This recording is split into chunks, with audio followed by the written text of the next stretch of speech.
Segunda, 2 de fevereiro. A vida anterior de Paulo. Verso para memorizar.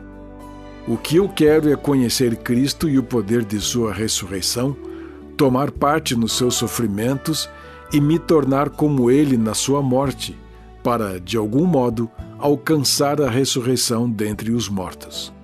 Filipenses 3, 10 e 11. A vida anterior de Paulo.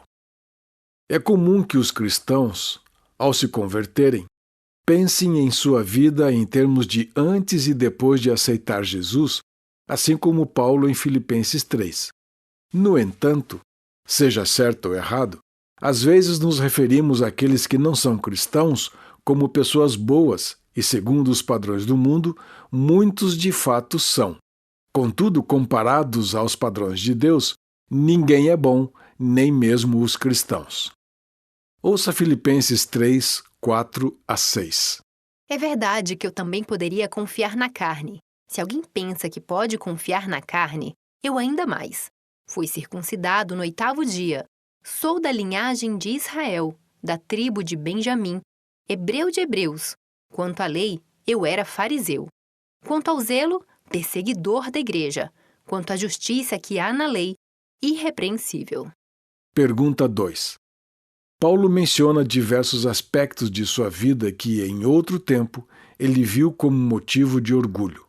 Quais são esses aspectos? Como você descreveria os pontos positivos de sua própria vida, tanto do passado quanto do presente? Paulo fez um contraste claro entre os judeus crentes que propagavam falsas doutrinas e os cristãos não circuncidados que confiavam plenamente em Cristo para a salvação, sem depender de práticas humanas, como a circuncisão. Embora a vida passada de Paulo e sua origem fossem impressionantes para os padrões dos judeus, nada disso contribuía para a sua salvação.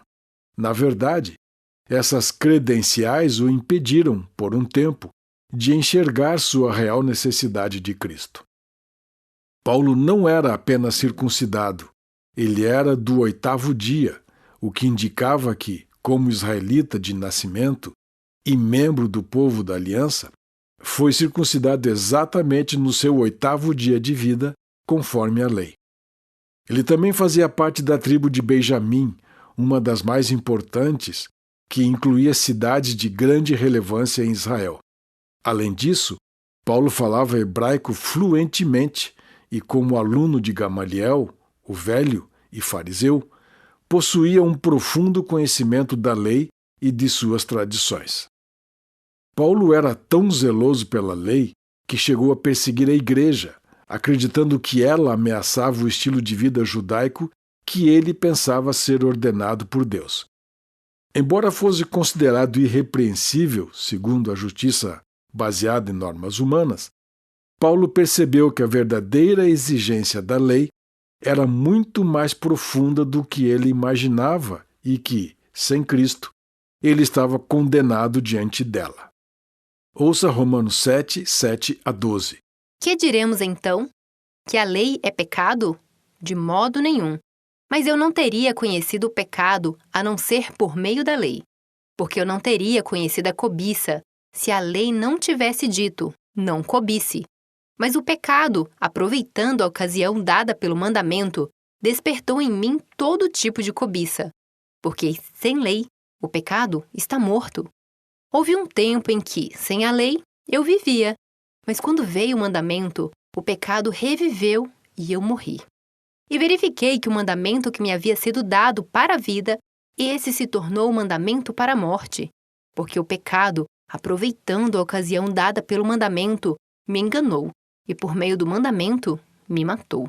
Assim, a lei é santa, e o mandamento é santo, justo e bom. Mateus 5, 21, 22, 27 e 28. Vocês ouviram o que foi dito aos antigos: não mate. E ainda, quem matar estará sujeito a julgamento. Eu, porém, lhes digo que todo aquele que se irar contra o seu irmão estará sujeito a julgamento.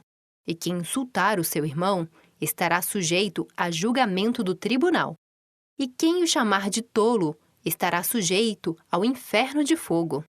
Vocês ouviram o que foi dito: não cometa adultério. Eu, porém, lhes digo: todo o que olhar para uma mulher com intenção impura já cometeu adultério com ela no seu coração. Que ponto essencial Jesus e Paulo destacaram sobre a lei? E por que a fé em Cristo é a única fonte de justiça e não a lei? Reflita: quão bem você cumpre a lei, especialmente da maneira que Jesus ensinou que deveríamos?